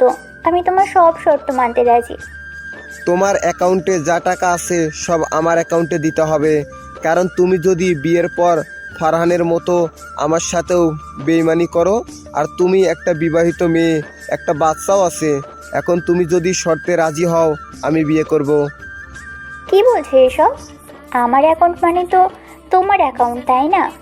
তো যখন যা ইচ্ছা খরচ করো, তোমার অ্যাকাউন্টে সব টাকা দিতে হবে কেন? তুমি তো আমাকে ভালোবাসো, তো আমার অ্যাকাউন্টে দিতে রাজি হচ্ছ না কেন? চলো আমরা আগে বিয়ে করি, তারপর তোমার অ্যাকাউন্টে সব টাকা দিয়ে দিব। না না, তা হবে না।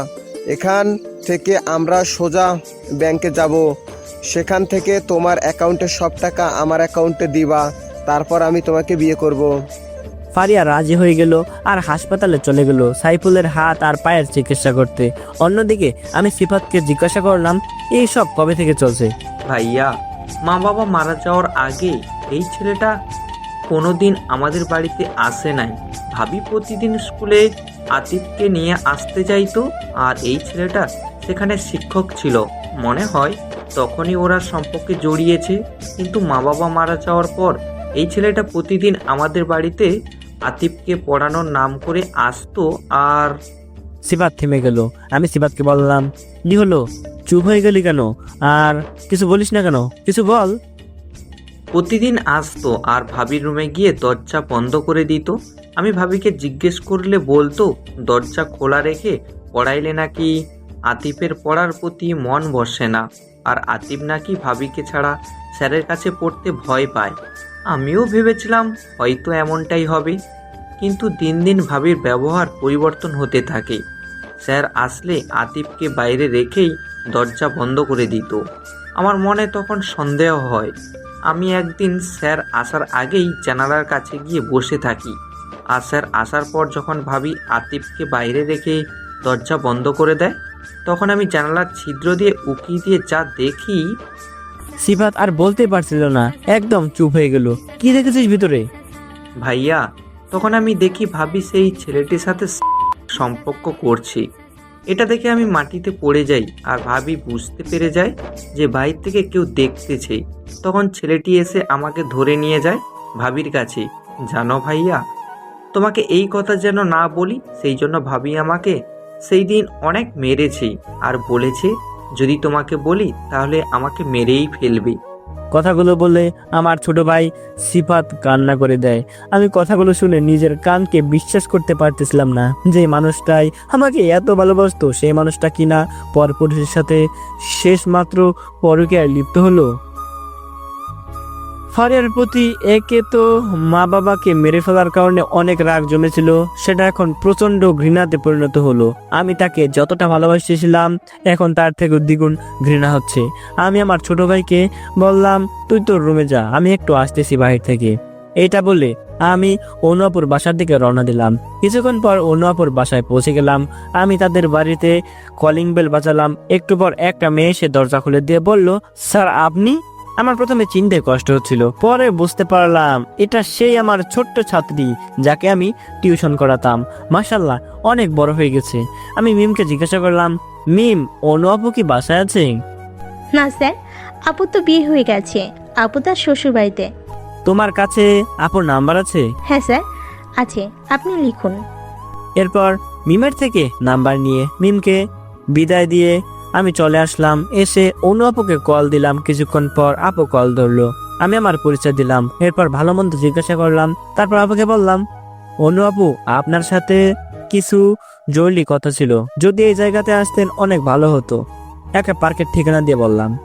অনু আপু আসার জন্য রাজি হলো। তারপর বললাম, আজ বিকাল 5টায় আসি? আপু বললো ঠিক আছে।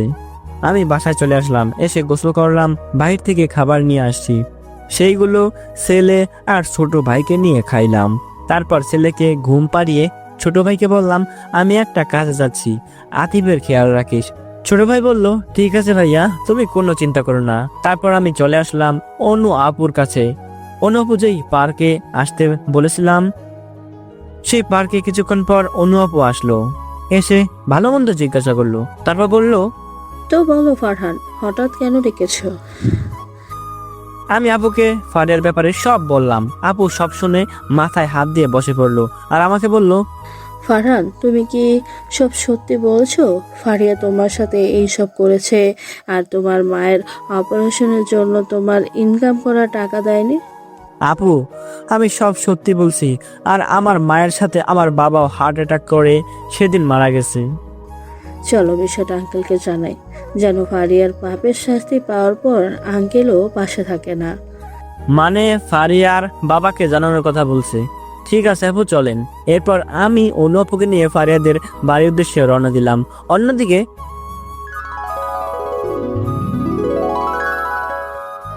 ফারিয়া সাইফুলকে নিয়ে হাসপাতাল থেকে তার চিকিৎসা করিয়ে এনে এখন ব্যাংকে বসে আছে সাইফুলের অ্যাকাউন্টে সব টাকা দেওয়ার জন্য। সবকিছুর ব্যবস্থা হয়ে গেছে। এর মধ্যে ফারিয়া বলল, ম্যানেজার সাহেব, আমি কল দিলেই ওর অ্যাকাউন্টে সব টাকা দিয়ে দিবেন। তার আগে সব রেডি করে রাখুন। হঠাৎ আবার কি হলো? তুমি যদি সব টাকা নিজের অ্যাকাউন্টে নিয়ে আমাকে বিয়ে না করো, তাই তুমি আগে আমাকে বিয়ে করো, তারপর আমি কল দিব। উনি সব টাকা তোমার অ্যাকাউন্টে দিয়ে দিবে। আর কাজী অফিস এই পাশেই আছে, চলো। সাইফুল না চাইতেও ফারিয়ার সাথে গেল, কারণ সে টাকার পাগল, তার টাকা লাগবে। সাইফুল মনে মনে ভাবছে বিয়ে করে ওর সাথে কিছুদিন মজা করে কাটিয়ে এখান থেকে পালিয়ে যাব, ফারিয়া আর আমাকে খুঁজেও পাবে না। এরপর তারা কাজী অফিসে গিয়ে বিয়ে করে নিল। আর ফারিয়া ব্যাংকের ম্যানেজারকে কল দিয়ে বলল সাইফুলের অ্যাকাউন্টে সব টাকা ট্রান্সফার করে দিতে। ম্যানেজার সাথে সাথে টাকা সাইফুলের অ্যাকাউন্টে দিয়ে দিল। সাইফুলের মোবাইলে মেসেজ আসলো। সাইফুল তো মহা খুশি আর ফারিয়াও খুশি। এরপর তারা সাইফুলের ভাড়া বাড়ির উদ্দেশ্যে রওনা দিল। আর অন্যদিকে অনু আপু আর আমি চলে এসেছি ফারিয়াদের বাড়িতে। আমরা এসে দেখি আঙ্কেল রুমে বসে আছে। আমি ওনার কাছে গেলাম। উনি আমাকে দেখে বলল, আরে ফারহান বাবা, যে দেশে আসছো কবে? আর ফারিয়া কোথায়?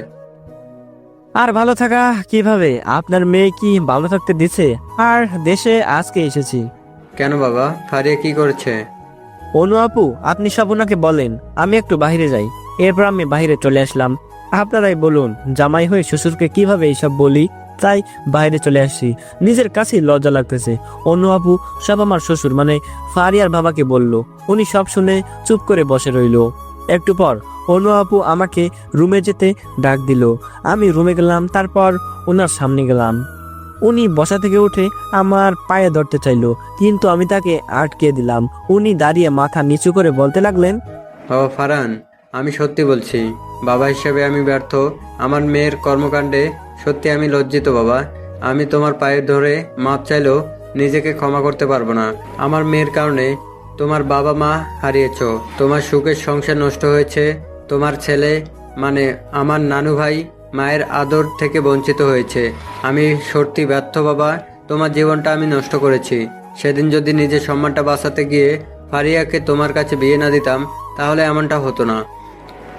সত্যি বাবা, আমি জানতাম না আমার মেয়েটা এত জঘন্য এতটা খারাপ ওরে তো আমার নিজের মেয়ে বলে পরিচয় দিতেও ঘৃণা হচ্ছে। আঙ্কেল, আপনি নিজেকে দোষারোপ করবেন না। আমরা কেউ জানতাম না ফারিয়ার চরিত্র এতটা খারাপ। আপনার কাছে একটা রিকোয়েস্ট করব। বাবা বলো, কি বলতে চাও? আঙ্কেল, ফারিয়া আজ হয়তো আমার পরিবারটাকে নষ্ট করে অন্য ছেলের সাথে গিয়ে সংসার শুরু করেছে, কিন্তু একটা কথা কি জানেন, কেউ কাউকে ঠকিয়ে ভালো থাকতে পারে না। আজ না হয় কাল সেও ঠকে যাবে। আঙ্কেল, আপনার কাছে একটাই রিকোয়েস্ট, যখন ফারিয়ার খারাপ সময় আসবে তখন দয়া করে আপনি ওর পাশে থাকবেন না। বাবা, আজকে থেকে আমার কোনো মেয়ে নাই। ফারিয়া যদি আমার সামনে এসে মরেও যায়, তারপরেও আমি তাকে মেয়ে হিসেবে স্বীকার করব না। এমন চরিত্রের মেয়ে আমার মেয়ে হতে পারে না। তুমি কোনো চিন্তা করো না বাবা, পারলে আমাকে মাফ করে দিও, আর ওরে পারলে এমন শিক্ষা দিও যেন কোনো মেয়ে আর ক্রিয়া করতে সাহস না পায়। আপনাকে অনেক অনেক ধন্যবাদ আঙ্কেল। তারপর আমি আর অনু আপু সেখান থেকে চলে আসলাম। আপু আমাকে বলল, এখন কি করবা? আমি আপুকে বললাম, সকল প্ল্যান করা আছে, যখন আমার সাহায্যের প্রয়োজন হবে আপনাকে বলবো আপু।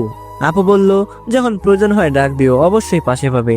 এরপর আপুকে ওনার বাসায় রেখে আমি আমার বাসায় চলে আসলাম। এসে দেখি আমার ছেলে আর আমার ভাই আমার অপেক্ষায় আছে। আমি তাদের বললাম, তোমরা একটু টিভি দেখো, আমি রান্না করতেছি, আজকে তোমাদের আমার হাতের রান্না খাওয়াবো। এরপর ওরা টিভি দেখতে থাকলো আর আমি রান্না করতে থাকলাম। রান্না করে ওদের নিয়ে খাবার খেয়ে রুমে চলে আসলাম। আতিফকে আমার রুমে নিয়ে আসলাম, কারণ সে একা ঘুমাইতে ভয় পায়। আর সিফাত তার রুমে চলে গেল। একটু পর আতিফ ঘুমিয়ে গেল আর আমি ফারিয়ার কথা চিন্তা করতে করতে চোখ থেকে অশ্রু জড়াতে লাগলাম। কান্না করতে করতে একসময় ঘুমিয়ে গেলাম। আর অন্যদিকে ফারিয়া এখন সাইফুলের সাথে বাসের ঘরে সম্পর্ক করতে ব্যস্ত। তার মনে আমি নামক কোনো জায়গায় নেই। তার যে একটা ছেলে আছে সেটাও তার মনে নাই। সে এখন সাইফুলকে খুশি করতে ব্যস্ত, তার চাহিদা মেটানোর জন্য ব্যস্ত। একটু পর চাহিদা মিটে গেলে দুজন ঘুমিয়ে পড়ল। এদিকে মাঝরাতে আমার হঠাৎ একটা খারাপ স্বপ্নে ঘুম ভেঙে গেল। এরপর আবার ছেলেকে জড়িয়ে ধরে ঘুমিয়ে গেলাম। তারপর মসজিদের মাইকে আজানের শব্দ শুনে ঘুম ভেঙে গেল। আমি তাড়াতাড়ি উঠে গেলাম, কারণ নামাজ পড়ে জরুরি একটা কাজ আছে। অন্যদিকে ফারিয়া সকালে ঘুম থেকে উঠে থেকে সাইফুল রুমে নাই। সব জায়গা খুঁজলো কিন্তু কোথাও নেই। তাহলে কি সাইফুল ফারিয়ার টাকা নিয়ে ওরে ধোকা দিয়ে চলে গেল? সাইফুল কি ওর সাথে বেমানি করলো? এসব ভাবতে ভাবতে ফারিয়া হঠাৎ সাইফুলের পড়ার টেবিলে তাকাইলো, দেখলো সেখানে একটা খাম পড়ে আছে। ফারিয়া তাড়াতাড়ি সেটা নিল, দেখে সেটার ভেতরে একটা চিঠি। ফারিয়া চিঠিটা নিয়ে পড়তে লাগলো। আমার সাইফুল, যাকে তুমি কালকে বিয়ে করেছো, দেখো তুমি একটা বিবাহিত মেয়ে, তোমার সাথে আমার যায় না। আমার ভালোবাসা ছিল তোমার টাকার উপর। আমি কখনোই চাইনি তোমাকে বিয়ে করতে, কিন্তু তোমার কারণে তোমার সংসার নষ্ট করে বিয়ে করতে হয়েছে। কারণ বিয়ে না করলে তুমি তোমার টাকা আমার অ্যাকাউন্টে দিতা না, কিন্তু এখন আমি টাকা পেয়ে গেছি, তাই তোমাকে নিয়ে সংসার করা আমার পক্ষে সম্ভব না। যে তার নিজের ভালোবাসার স্বামীকে ঠকাইতে পারে, সে আমার থেকে ভালো কাউকে পেলে আমাকেও ঠকাইতে পারবে। তাই তোমার থেকে দূরে চলে যাচ্ছি, ভালো থেকো। চিঠিতে এই লেখাগুলোই ছিল। ফারিয়ার চিঠিটা পড়ে কান্না করতে থাকলো, কিন্তু ফারিয়ার মনে হচ্ছে এটা সাইফুলের হাতের লেখা না। আবার ভাবলো, তাহলে কার হাতের লেখা? মনে হয় অনেকদিন সাইফুলের হাতের লেখা দেখেনি, তাই এরকম মনে হচ্ছে। ফারিয়া আবার কান্না করে দিল, যে যার জন্য নিজের স্বামী সন্তানকে রেখে চলে আসলো, সে কিনা তার সাথে বেমানি করলো। এখন সে কি করবে, কোথায় যাবে? ওর সব টাকা তো সাইফুলের অ্যাকাউন্টে। ফারিয়া ভাবলো, ওর বাবার কাছে যাবে। যেই ভাবনা সেই কাজ। ফারিয়া সব কিছু নিয়ে তাড়াতাড়ি ওর বাবার বাড়িতে যাওয়ার জন্য রওনা দিল। অন্যদিকে আমি নামাজ পড়ে একটা কাজে গিয়েছিলাম, কাজটা ঠিক মতো হয়ে গেছে, তাই তাড়াতাড়ি আমার বাসায় চলে আসলাম।